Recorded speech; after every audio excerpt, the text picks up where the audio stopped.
So hello again, everyone, and welcome to the National Elder Abuse Training and Technical Assistance Center's webinar on team development and facilitation for E-MDTs. A few points of housekeeping before we begin. Sarah from NCall is joining us to facilitate the technology for our webinar today. If you have any questions or trouble with Zoom, with the Zoom technology today, please feel free to send Sarah a message.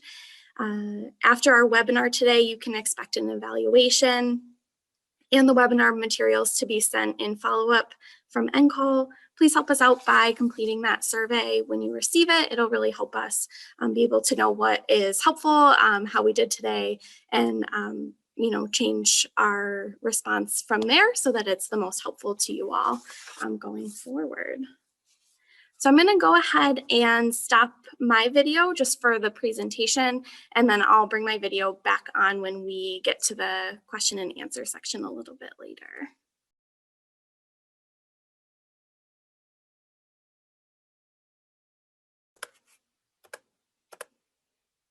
All right. So my name is Kellie Engelmeier. Many of you on the call today know me. However, some of you may not. And so I'm a technical assistance provider partner with the National Elder Abuse MDT Training and Technical Assistance Center. I have a background in social work, working with older adults in the community, and most recently with providing support to those developing and sustaining elder abuse case review teams. I work within the Upstate Elder Abuse Center at Lifespan, or lovingly referred to as UPEAC. Lifespan is located in upstate New York and regionally has over 30 programs to support older adults in our community. The Upstate Elder Abuse Center, as one of those programs, strives to impact positive outcomes in the protection of older adults who are experiencing abuse, mistreatment, and exploitation. We're fortunate enough today to also be joined by Talitha Guinn-Shaver from the Department of Justice Elder Justice Initiative. She'll be sure to provide you with some introduction to herself and her role a little bit later. This webinar was made possible through funding from OVC, OJP, and the Department of Justice. Many thanks to our funders. A quick note for our audience that the content of this webinar does not necessarily represent the official position of the Office for Victims of Crime, Office of Justice, programs, or the Department of Justice. Today, Talitha and I are going to be providing some information on the structure of a team, strategies for getting folks to the table, what makes a healthy team, and some tips and tricks to increase your capacity as that MDT coordinator. We're interested in hearing how this information resonates with you during the question and answer section, what's worked, what hasn't worked, and any other questions that you might have for us. So we're going to try and leave about 10 to 15 minutes at the end of discussion for question and answer, and we'd love to hear from you.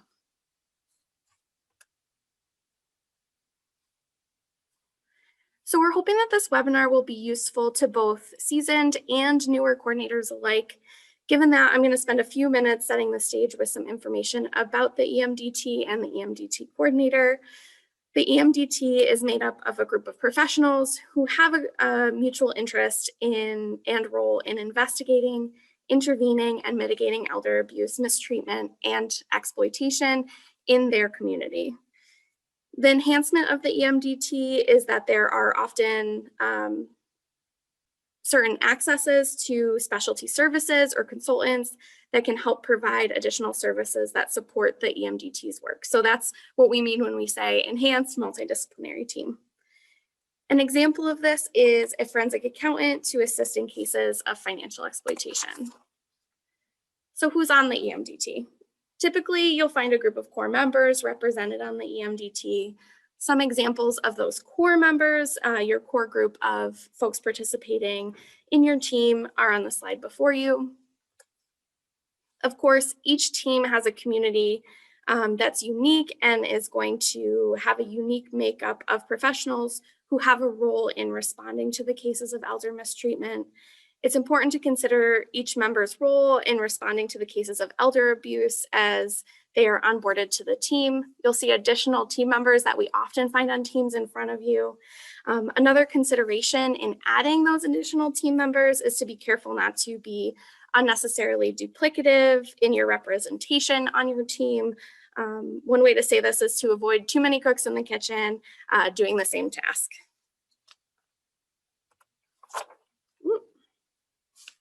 Skipped a slide here. There we go.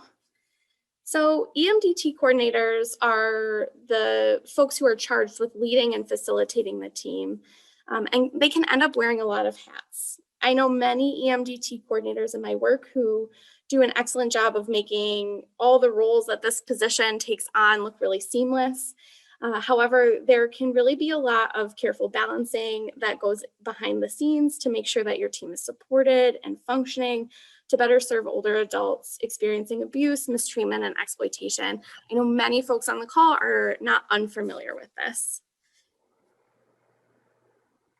Here's another way to lay out some typical responsibilities of the coordinator.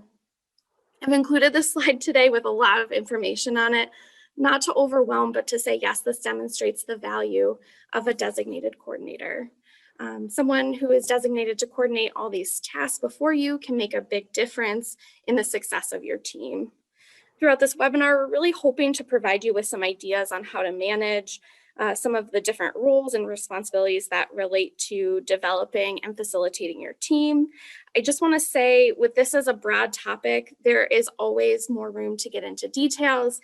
That's why, we're available at the Training and Technical Assistance Center to really provide you with additional support. Please reach out to us if you feel like this was a broad overview, but you want to really talk about some of those finer details of recruiting, developing, and facilitating your team.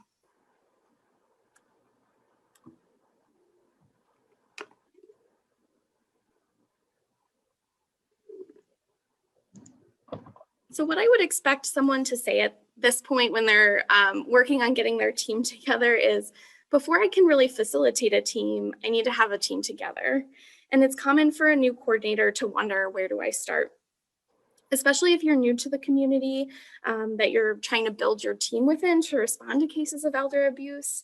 I'm going to bring you through this list of tips and tricks that I've collected throughout my time supporting teams, and with a little support from the Department of Justice's Elder Justice Initiative's MDT Toolkit available on their website. It's a great resource for a lot of how-tos on bringing your team together and being the coordinator of the team. The first thing on the list that I really can't stress enough is relationship development. Trust is important for MDTs, and it's an integral part of building trust to develop relationships with your partners. What I mean by research in this next bullet point is finding out who's doing the work in the community that you're serving. So who's working with the older adults that are experiencing abuse, mistreatment, and exploitation. Examples of this type of research is how many police departments do you have in the community that you serve? Who are the victim service agencies? How do older adults receive services and support? Even down to what banking institutions exist in your community. That could be really important as you're conducting outreach.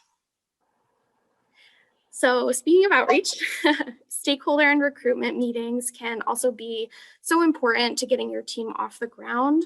Once you've identified who your stakeholders are, you can try to set up individual or small group meetings to share about your project, develop that relationship with them, give the stakeholders an opportunity to give you their thoughts and impressions, and sharing the current vision for your MDT ties really well into those stakeholder and recruitment meetings. This is your opportunity to share the who, the what, the when, the where, and why, even the how of your project so far, what you know about it so far. And consider as you're talking to your stakeholders and the folks that you're trying to get to the table, where you can give opportunities for their input and feedback. And opportunities for input and feedback can really be around asking your stakeholders to tell you how your project might fit into their work and into the community. If you hear possible barriers or concerns, I find that that's absolutely okay. It's good to know about them. It gives you an opportunity to talk about them if they're there.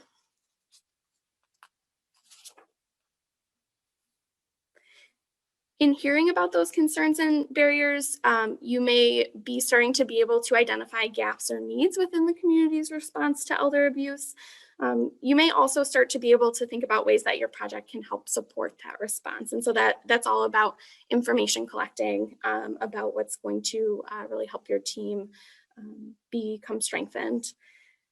A question that's likely to come up during the recruitment process is, okay, so what am I signing myself up for, my staff up for, or my agency or organization up for? Feel free to share what the expectations are that at that time. It's okay to also acknowledge that this can be discussed and worked through as your team starts to develop itself. As you first start the recruitment process, stakeholders are really getting the opportunity to get in on the MDT at the ground floor. So you can really, be comfortable highlighting that and allowing for that to start the collaborative process. As much as you can, I find it's helpful to understand the basics of how each discipline functions. By no means is the E-MDT coordinator going to be an expert in elder abuse at first, or all of the professions that are around the table. And I tell the E-MDT coordinators that I work with that we don't expect that, but it's nice to be able to kind of tailor or understand the basics of the professionals around the table and their responsibilities. If you don't know, I think it's okay. You can always ask them to share. It's likely that even different people within the same profession may have slightly different ways of interpreting or explaining their role. So that goes back to the relationship building. You may need different levels of buy-in to build your team long-term. As you approach stakeholders, having buy-in from the person who has authority to sign their organization or agency up for commitment to your team, it may be one person, and the person in doing the direct service with the older adults in the community who can really talk about cases and services with you and your team might be somebody different. So it's good to have the support of a couple of different layers of leadership and direct service. If you have some support already, it's okay to ask your supporters if they can help you gain additional buy-in and support. My supervisor here at Lifespan, one of the first things I learned from her that she said that was integral in getting her team together was talking with some of her team members and saying, I'm trying to get this person on board. Do you have a relationship with anyone in this profession? And then going so far as to say, can I use your name, or can you introduce us? And one of my key learnings recently is that a team is never really quote unquote done. It's okay to expect that you will gain members over time. You may need to re-recruit folks, and you may need to find additional referral sources as time goes on. It's okay to expect that.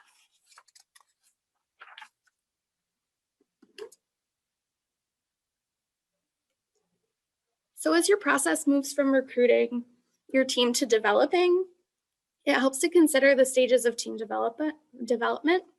You may all be familiar with these stages. This might not be anything new to you, but if you aren't familiar, I'm going to give you about a 30-second breakdown of the basics. The stages of development are important because they can really help us understand and meet our team where they're at. Every team goes through these stages all the way from forming. So this is just getting together, just coming to the table, to storming, why are we here, to norming, how is this all going to work, to performing. And this is when your team is really saying to each other, hey, you all make my job to help victims easier.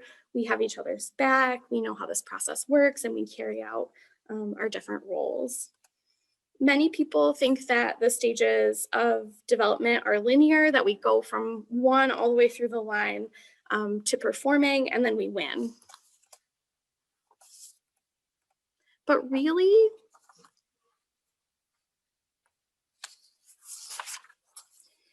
when we are working with teams, we know that team development can sort of go all over the board.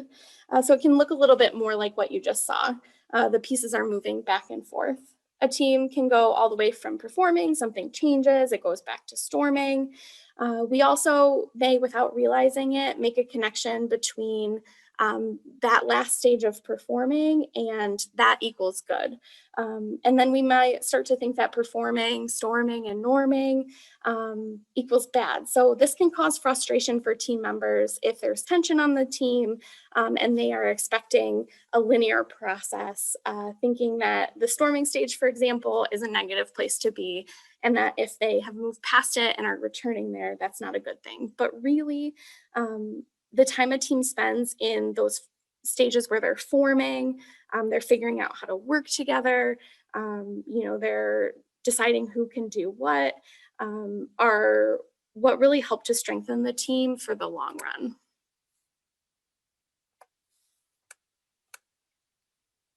So as the facilitator of your team, you have a big part in how much the stages of development fortify or strengthen your team. So situations will come up that move your team into different stages. If we're thinking about the stages of development like a board game, as you see laid out in front of you, these situations come up on your team. And for example, what we have here is, ones that would move you either forward 2 squares or back 2 squares. An example of this is that during case discussion, it becomes unclear who can complete an action item.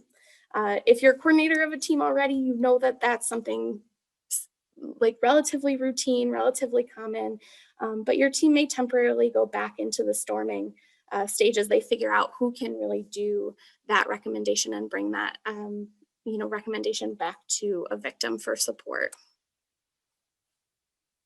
These are here more for your later reference, but quickly here are some examples. In our example, your team situation cards are situations faced by your team, right? They're things that come up. They can be both what we commonly think of as positive and negative, but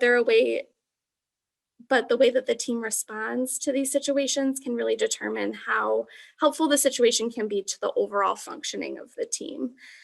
If a team can work through each situation they encounter, this can really help them increase their capacity to serve victims. A situation card that I know we all can relate to this past year, and one that we never could have predicted, is that last one I have on the list. It's the COVID-19 crisis, right? This really impacted the way that E-MDTs function and developed. If you were just starting a team at the time that we were all figuring this out, there were a lot of unknowns. That was definitely a big situation card that probably got thrown your way.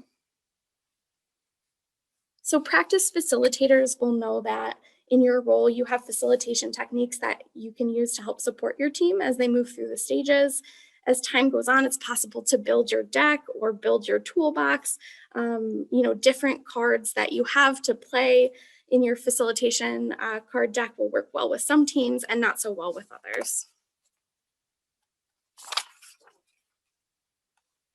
Talitha is going to go ahead and give us some ways that we can think about our team, our facilitation styles, and that can help you really build your deck of quote unquote coordinator cards or gather tools for your facilitator toolbox. The more you develop responses to situations that your team faces and practice using them, the more you're really going to be able to help your team work through challenges and strengthen their ability to respond to cases of elder abuse, mistreatment, and exploitation.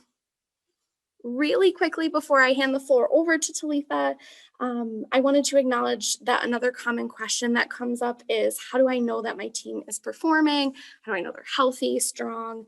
I summarized the 15 indicators of a healthy team here. It's an article written by Jody L. Lashley, and it's a way for you to think about the health of your team. We'll go ahead and send this out afterwards. I'm not going to cover it in detail today, but it's a great article to consider as you think about evaluating the success of your team. My disclaimer here is that it's not the only way to think about the health of your team. Again, training and technical assistance providers are available to help provide additional support as you think about your team's health and overall functioning. So, without further ado, I'd like to hand the floor over to Talitha.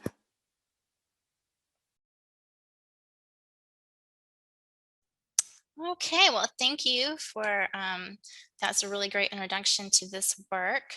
Can I get a thumbs up if you can hear me? I want to make sure my audio is coming through. Okay, thank you.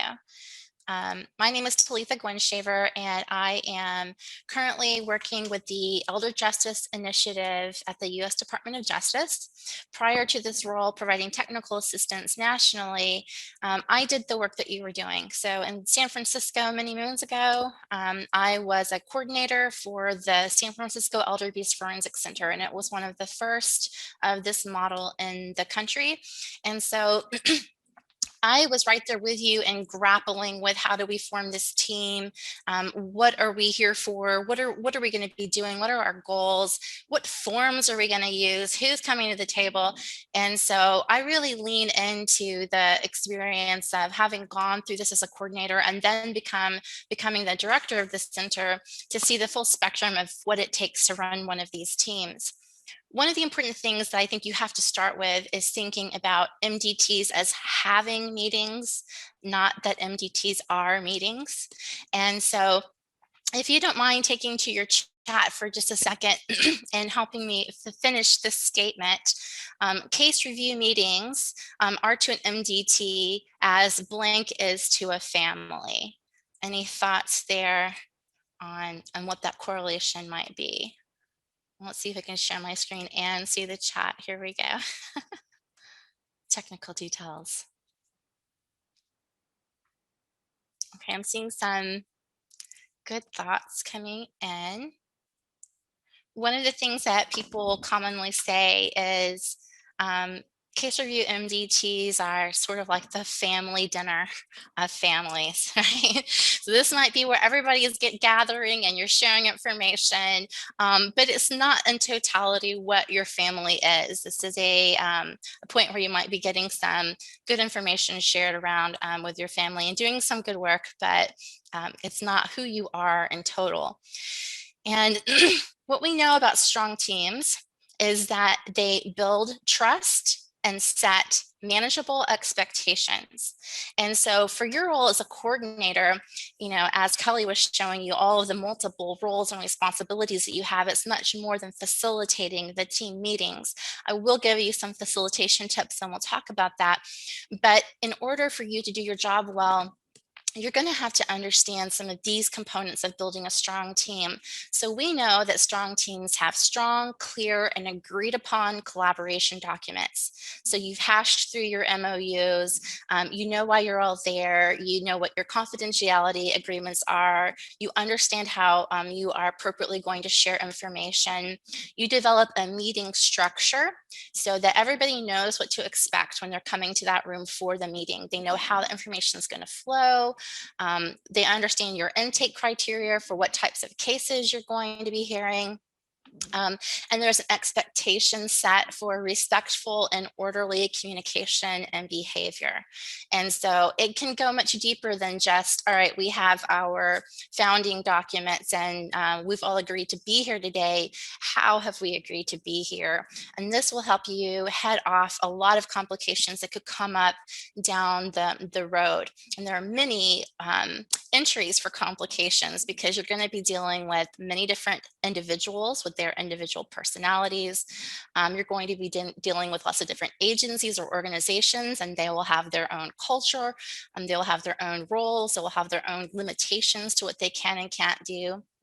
And as a coordinator, you're going to have to understand and delve into all of those aspects of the culture around all of the participants in your meeting.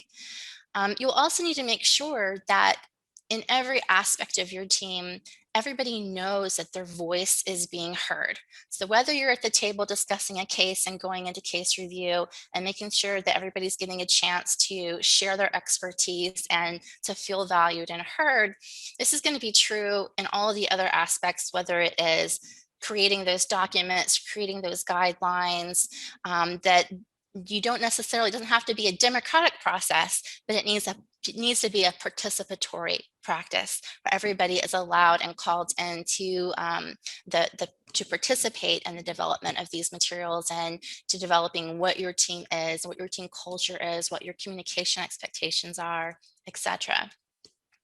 Strong teams also address problems head on and promptly. And so I think when you're looking at the stages of team formation, you notice that there's the storming phase, a perfectly normal phase of team development where you're really hashing out what it is you're going to do together and trying to figure out what your norms are going to be. You could also have things that could come up with around individual cases where you might have a different political perspective from the members of your team, a different practical perspective, because every individual there is going to have their own philosophical framework for the work that they're doing, and sometimes they may clash. And you need to have a structure in place to deal with this conflict in a healthy way, to be able to talk to your team members, to make sure that they understand again how it is appropriate to communicate, to be able to build relationships that are strong enough with these individuals to have conversations outside of the meeting, to do some repair if there are any ruptures between individuals on your team. And another really big piece of this is setting this culture for your team where you're not focused on blame, but rather focused on solutions and supporting each other's work. So remembering that you're all here for your mutual client.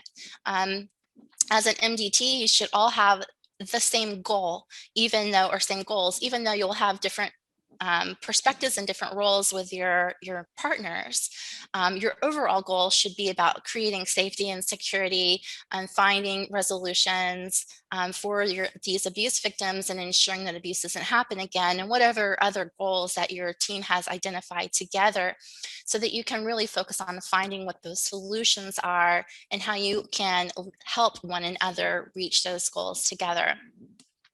One of the best ways that I have seen teams really start forming those strong working relationships, getting past blame, and building respect and trust with one another is working cases together. So just getting in there and doing the work. Right now with COVID, it could be difficult to go out to do coordinated home visits together, but it is often a really great way for people to see and understand the contribution and the work and the work ethic of individuals on their team without making assumptions about what other team members are or aren't doing, just getting in there and getting it done. These next few slides will actually give you some tools to help you with some of the items that we've covered. So in the toolkit, we have some resources that can help you make sure that you have a clearly defined mission, you understand your vision, and you've got your clear goals laid out. So if you haven't already done that, it's good to call back and make sure that you are backfilling some of these foundational pieces to make sure that your team has a strong foundation as you move forward. Kellie mentioned this as well, but it's really worth repeating. This is not a linear static process. This is like a marriage. Just because you get married doesn't mean that you've done all of the work that's going to be involved in a marriage, right? Just because you got a ring on or you've got everybody to the table, that's not where the work stops. That's where the work begins. And so understanding that this is going to be an ongoing process of evaluation, review, making adjustments. It's going to be an ongoing commitment of time and training and resources, and that this piece of it is not, okay, we've checked the box because we have our team and now we're done. That's another place where you can help manage the expectations of your team, so that people don't feel frustrated or like they're doing something wrong if they have to go back and review and maybe make adjustments to some of the guidelines or things that you're doing, or your policies or procedures.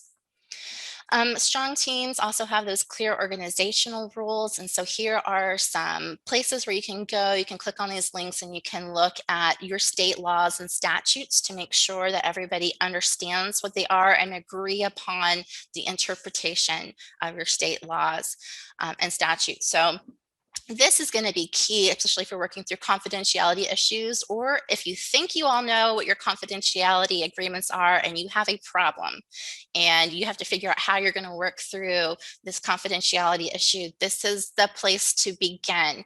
I have seen teams in the same state with the same laws, with the same rule, with similar team structures, interpret their laws differently and function differently because of that interpretation. And so you need to, with the attorneys on your team and the various organizations on your team, make sure that you have the same understanding of what those laws are. We also have sample MOUs and some examples of how to write protocols for your team, more information about building a strong foundation, and then ta-da, you, the brilliant coordinator, how hard it is to find somebody to do what it is that you're doing. You're the glue of the team. And so this chapter really talks about some of the personality traits that are important, as well as the professional skill sets that go into being a good coordinator.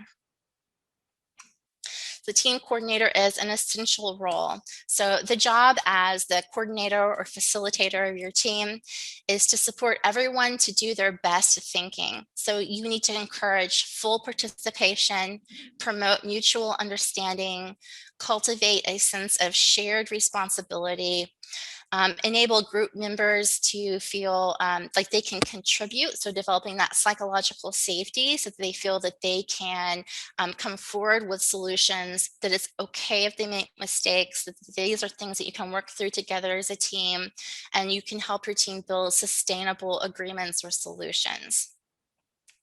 So in my opinion, the very best team coordinators are boundary spanners. So these are individuals who can look at the agencies that they have on their team. They can understand those cultural differences, the language differences, the personality differences, and work to bridge the gap so that there is a place where you can really tend to the relationships of the various participants on your meeting in your teams. So see, these are some of the skill sets for boundary spanners. Have to have those strong communication skills. And I really liked this sort of definition that came with this model that we'll be talking about today. So pushing and pulling information from the appropriate experts at the right time. Packaging, so communication is clear, concise, and actively listening to ensure you understand the information in the same way as the expert. So this packaging concept, I think, is really important because you are going to be a person who is interpreting what all the various professionals are saying, making sure you understand the viewpoint of the experts and that you are communicating, helping to communicate that viewpoint to the other members of your team, because you're going to have so many different frameworks for doing the work. So for example, you might have law enforcement, and they are very keyed into what is the potential law that has been broken, and their questions might be very legal minded or evidence oriented, and you might have to help your social workers understand this line of questioning. Why is this important? What are they thinking about? Are they thinking about how is this going to lead to prosecution? How will it hold up in court? How does this overlap with the work that you're doing? How can social workers make sure that when they are gathering information, they aren't inadvertently, inhibiting or disrupting evidence that would need to be used later? So there's a lot of these communication skills that help bridge the gap between these various professionals. So good coordinators also have that ability to prioritize goals, information, and recommendations. So you're going to have a lot of things coming up in your case review. The ability to listen to all of the recommendations around the table and see which ones best align with the goals that you have on your team and how you're intending to help your client and what it means to help your client. You should have an understanding of, okay, we need to look at what we think is helping and what we think is best for the client, and which of these recommendations is going to help us get there for our client. Adaptability and tolerance. So the ability to reconcile those differences, to make compromises between your various team members, to translate information into terms that the team will understand in order to foster collaboration. These are all key components of boundary spanning. Also, big picture thinking. this is such a challenging position because you have to be very detail oriented and have the ability to think about the big picture. And that can be challenging for one person to hold. And if you don't have one single person that can do every one of these things, thinking about how you can collaborate between more than one person on your team so that you can really lean into each other's skill sets and together come out with both the detailed task-oriented pieces and these larger big picture pieces. So big picture thinking is that ability to understand and acknowledge how each member of your team and recommendation given to your team fits into the larger system and your larger mission and your larger goals. And you have to be able to have strong leadership skills, right? And be able to influence the work towards the common goal.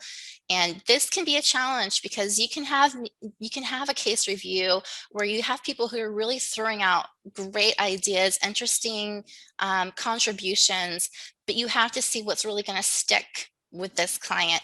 And this is something that a facilitator, a coordinator can help do by understanding these larger goals.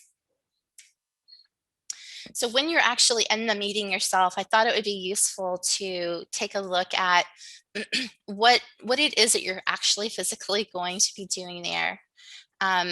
So there is a difference between presentation, training, and facilitation.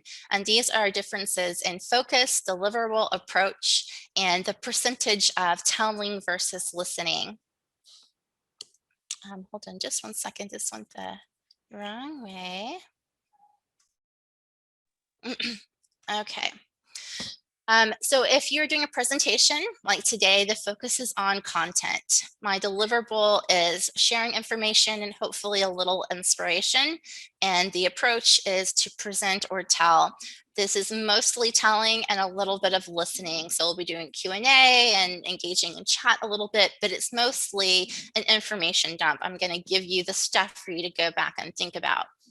Training is a little bit more interactive. So if I were to come to your team and we do a hands-on training, then the focus would be more equally divided between content and process. And then the deliverable would be skill development. So hopefully you would walk out, flexing your muscles, exercising those muscles, understanding a little bit more about a skill, a particular skill set. And the approach would be to teach or involve, and it's about 50-50 with listening and talking. What you're going to be doing in your case review meetings is facilitation. This is much more focused on process, right? So has everybody signed into the meeting? Has everybody signed the confidentiality agreements? Are the forms filled out appropriately? Is everybody getting a chance to speak around the table? Are you managing those communication roles and expectations, etc.? And the deliverable is group insight and decisions. So your role is to help them to pull together what decisions have we come to, what insights have we formed as a group. And the approach is to ask or to guide. So asking questions, prompting, guiding that conversation, making you're staying on topic and on point. And it would be about 20% telling and 80% listening.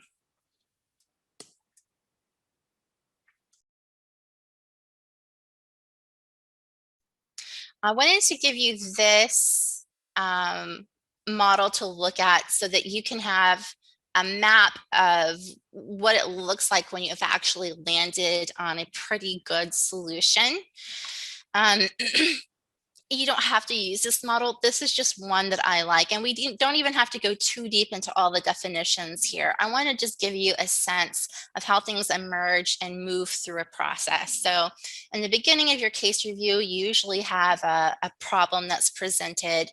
And immediately after the problem is presented, you're going to have some familiar opinions, some early conclusions, the stuff that everybody has done every day and knows and is immediately sort of bringing to the table.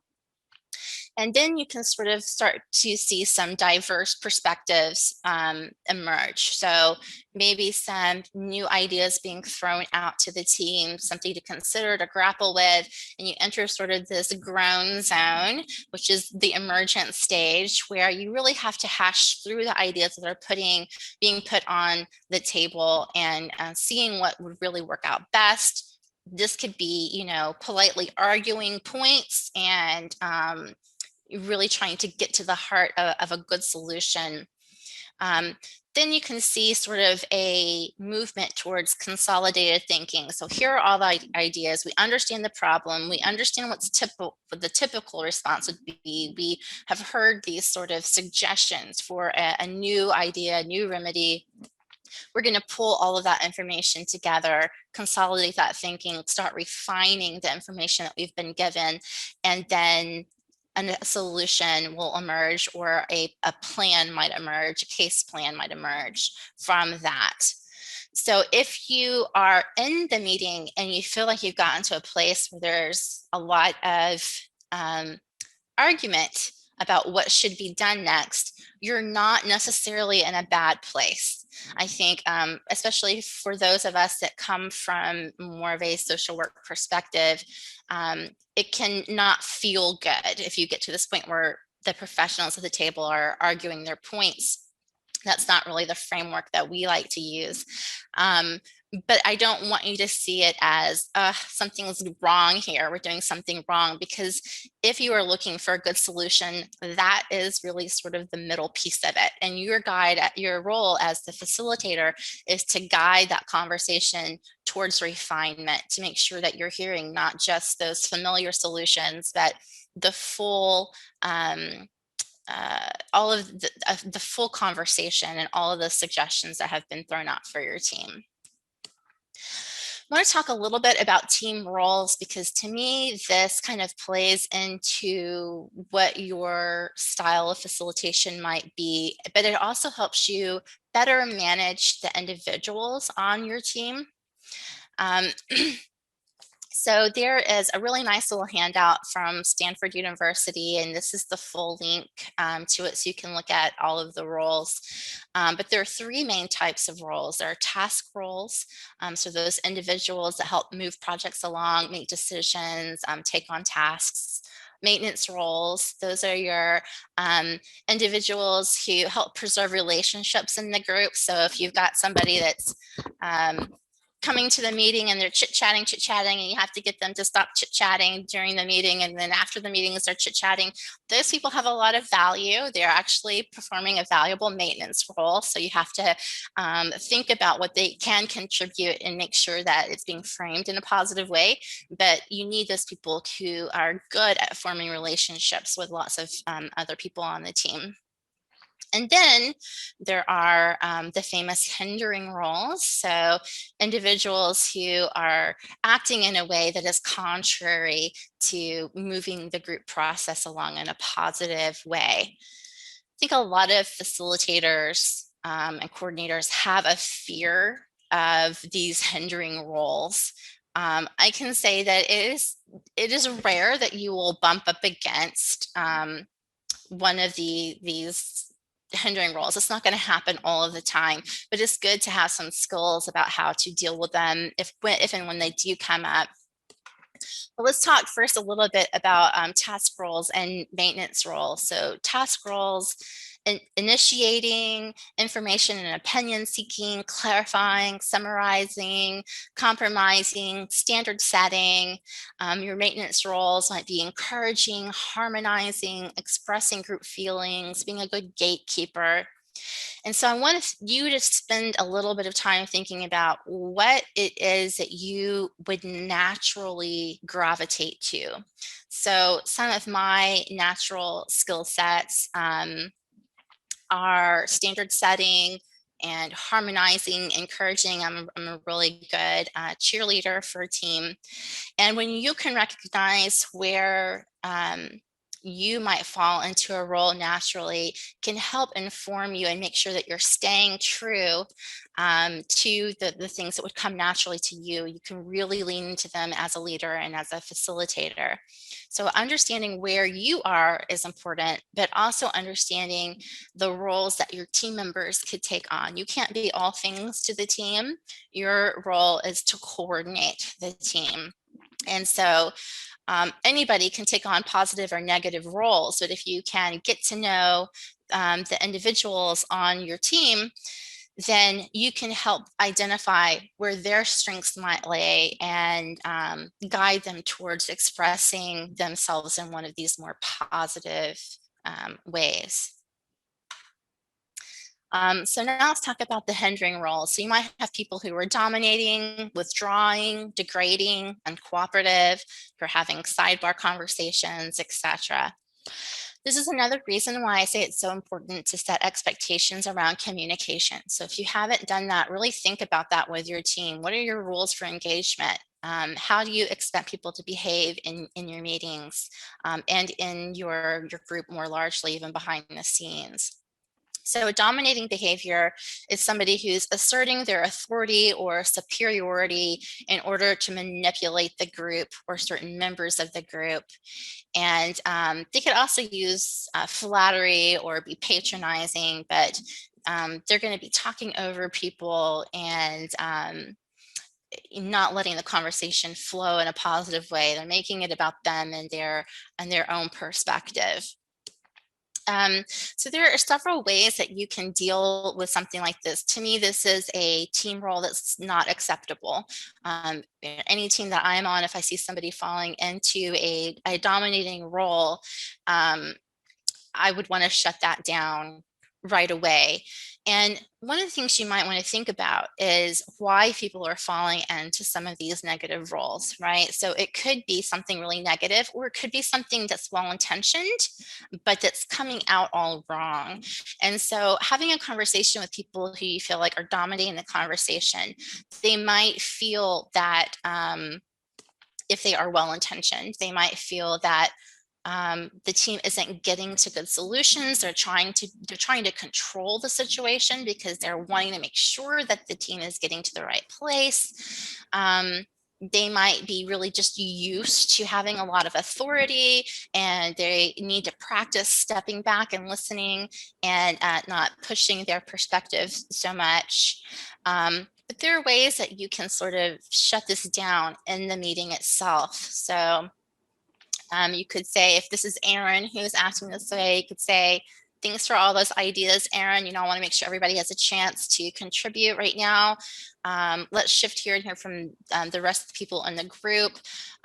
Understand that your role is there to coordinate that conversation, to facilitate that conversation. So if somebody is talking too much, you can say respectfully, thank you for your contribution. We haven't heard yet from law enforcement. I want to see what they have to say on this topic. We haven't heard yet from the forensic accountant. Let's get that piece of information first and then move forward. Things like that. Withdrawing. So you might also have people who are there, but they are just really not participating. They just are kind of falling into the shadows, into the background. In San Francisco, we had an ADA who was coming to our meetings and sitting with her handbag on her lap and her lips pursed the whole meeting, just ready to go. As soon as we said it was over, she wasn't contributing anything. She was there because she was told she had to be there. And it really negatively impacting the team because we needed the contributions of our ADA. And every team member is there because they're adding value to the team. So if somebody is not participating, they are really taking away from the work of your group. So there can be a lot of reasons why this would happen. It could be a point of conflict that's unresolved. You might need to have a conversation with them outside of your meeting to see if you can get to the heart of what's happening. It is also okay to, in the meeting, have to verbalize what is happening now. Like, Carol, I have noticed that you haven't been, you haven't mentioned anything today, you haven't contributed anything today, or you haven't shared your thoughts with us today. I want to make sure that you're not left out of this conversation. What you have to contribute is important. So anything you would like to share with us today, and then have a conversation with this person outside of the meeting if this is something that persists. So for the individual that I was working with, took her to lunch to try to figure out why is she not talking in the meetings. And it was interesting because she had some great ideas for the team. In her mind, our forensic center was not forensic-y enough in her terms. She came from the child abuse world, and she was used to being able to share much more information. She was used to having people who were experts in questioning victims. She was used to just having professionals that were not currently accessible to our team. And so when I was able to validate that these were all directions that we wanted the team to grow in, we would welcome her leadership in trying to make some of these happen, then it diffused a lot of that tension, and she stopped withdrawing so much from the group. Degrading behavior is also something that I would shut down immediately. To me, it's completely inappropriate. So this is somebody who's putting other people down, deflating their status, making those sort of barbed, sarcastic jokes about people. And if this is something that's happening, I would review the rules about how they are supposed to communicate with them, first and foremost. I would make sure that you shut them down when they are behaving this way. So you might have a good point here, but we need to focus on our solutions to this problem. We don't want to attack each other's ideas. That's not going to be useful to the group. Some sort of comment like that to shut down that degrading. You might need even to focus on the person who is being attacked or degraded. Actually, I think her contributions are really valuable. So I do appreciate what you're contributing. If you have something that you would like to talk about behind the scenes where, maybe you think there's something in this contribution that is problematic, we can have that conversation offline. This is not the appropriate place to have it. Shut it down, move it forward. You are within your rights as a coordinator of these meetings to facilitate communication and say what is okay and not okay. Someone who's just being uncooperative. I have experience with this as well. I guess if you're a coordinator long enough, you will run into all of these roles at some point. Hopefully not all at once. I don't know anybody's dealt with them all at once or even on a regular basis, but they will come up over time. So this is somebody who is disagreeing, opposing ideas, being really stubborn, maybe has a hidden agenda, who is in some way thwarting the group process.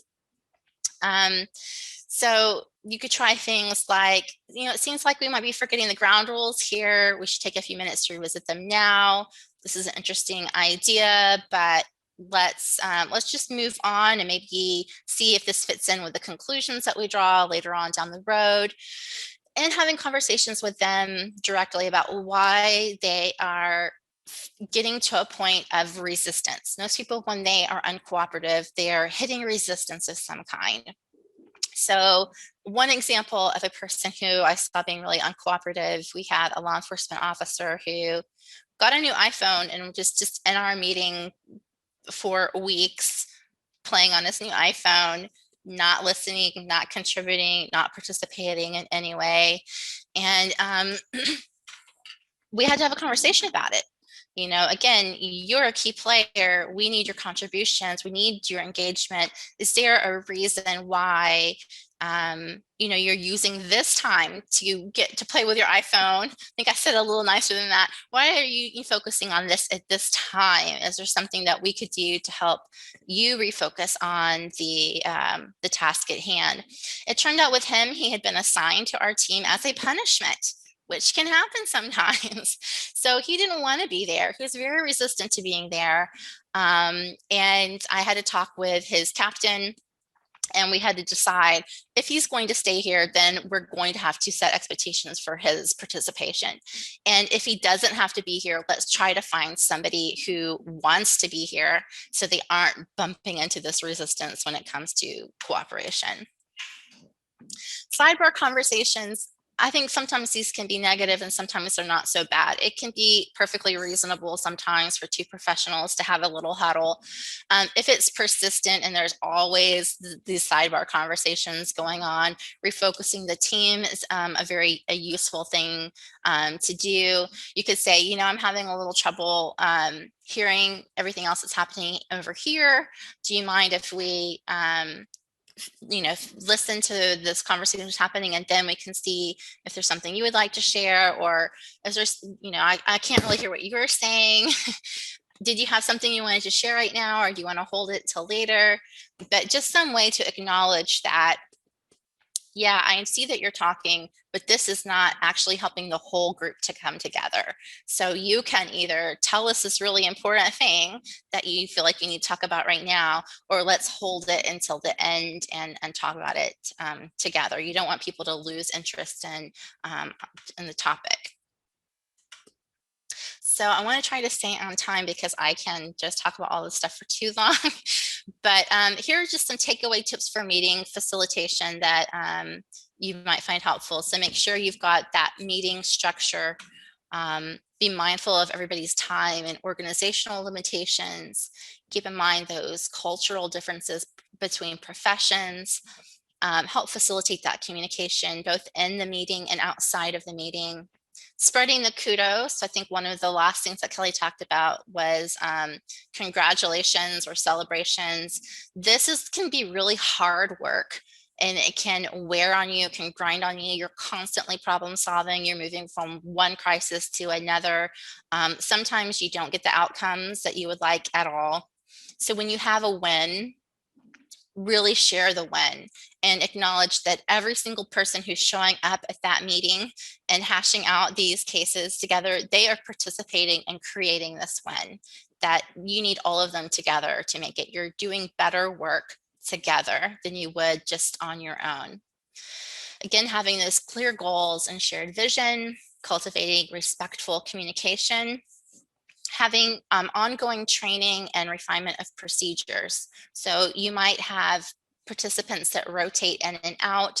A law enforcement officer could get reassigned, a DA could get reassigned, somebody could retire.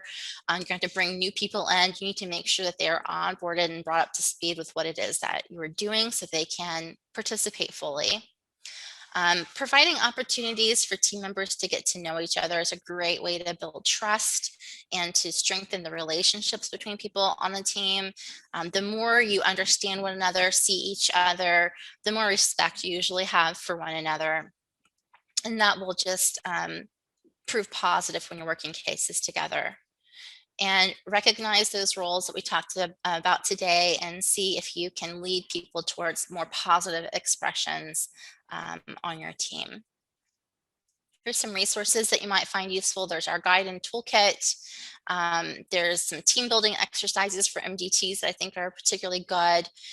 There is an article from the Harvard Business Review on 7 tensions that leaders will encounter, and they really apply well to coordinators. You're going to be navigating a lot of tensions, not necessarily even negative tensions, just tensions. You'll be sitting in the center of opposing opposites at times, opposites in jurisdiction, in professional language, and framework for the work and goals, etc. And so how to navigate those tensions. It's a good article. And CFPB also has a good toolkit on developing networks, which an E-MDT is a network. If you're not already on our MDT or network map, I would encourage you to join. We would love to make sure that you're represented so the rest of the country can find you. And now I'm going to stop sharing, Kellie, so that you can jump in and share your last slides, and then we can take any questions if we have time. Awesome. Talitha, thank you so much. I learn something every time I hear you talk and present. So I am so thankful that you were able to be here with us today. We do want to be respectful of folks' time. So I'm going to ask specifically Talitha and our tech monitor, Sarah from NCall. Is it okay if we go a couple extra moments? I'm fine with that. Okay. Sarah, how does that work for you? Yep, that's totally fine. I have time, so keep going. Yep. Okay, great. So for our participants, if you need to leave, we totally understand. We do want to get to the question that came in the chat. So this will be available as a recording to you. Just reach out to us if you want to catch up on the last little bit. If you can stay, great. You're welcome to. We'd love to hear the additional questions.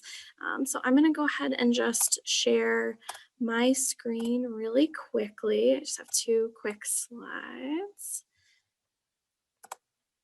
Get through Talitha, sorry. Okay, so here are my sources. We can make these slides available to you afterwards. I'm just throwing those out there really quickly. And then we're ready for questions, comments, reflections, all of that. So we'd love to hear from you.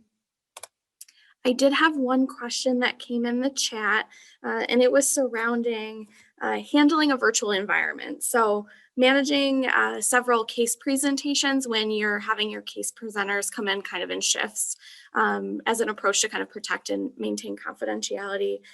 Someone shows up early and they're in your waiting room on Zoom for a little while, or your other meeting platform, or someone shows up late, and as the E-MDT coordinator, you're trying to kind of fill the space with administrative time. And you know, Talitha, I don't know if you had any thoughts on that. I can also jump in.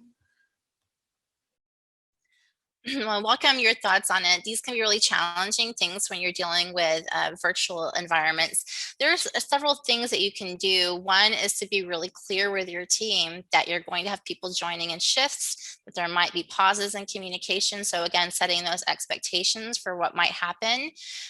Acknowledging that every person who participates is very busy. You're not going to really have a professional on your team that doesn't wear a lot of hats or have a lot of work to do, heavy caseload. So understanding that people might be late sometimes, you might have to move the order of your cases around, but you're going to do the best to stick to the agenda as stated.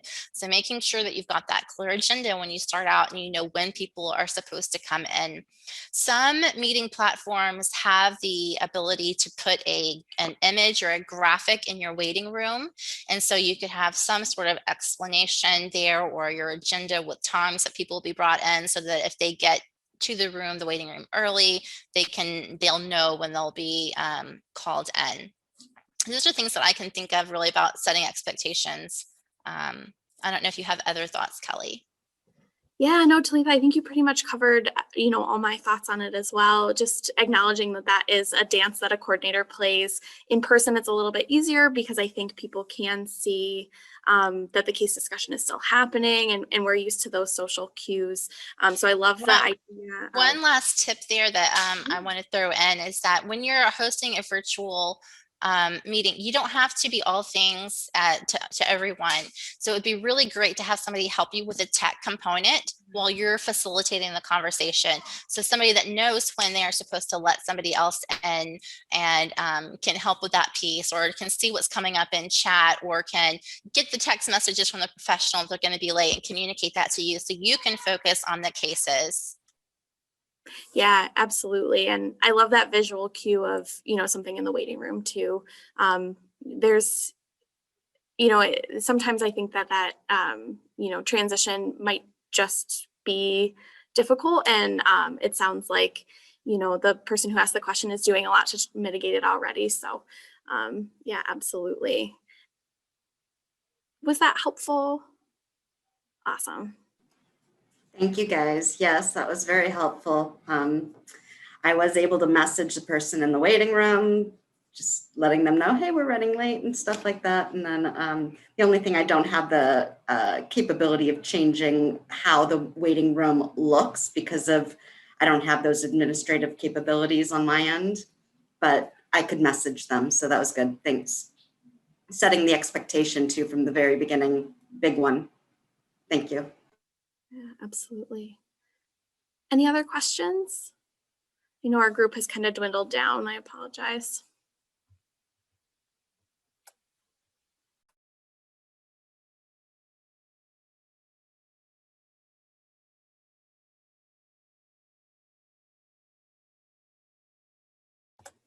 All right. Well, if you all think of anything, please reach out to us. We'd love to hear, comments. This stuff worked for me. It didn't. I want to talk about this more. Anything like that. We welcome your responses. We welcome you reaching out. Please just let us know how we can be helpful to you. I want to open the floor to any of the National Center partners. Any additional thoughts before we close our meeting today, our webinar?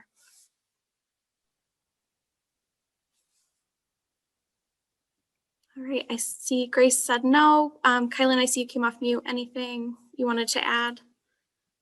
No, thank you, Kelly. I just wanted to say thank you to you and Talitha for leading us today and having this great, impactful discussion.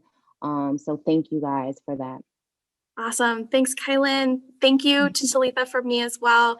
Thank you to all of our guests today who spent time with us, and hopefully you had some good takeaways or a good refresher on team development and facilitation. And for now, I will say see you later for next time. Bye, everyone. Thank you.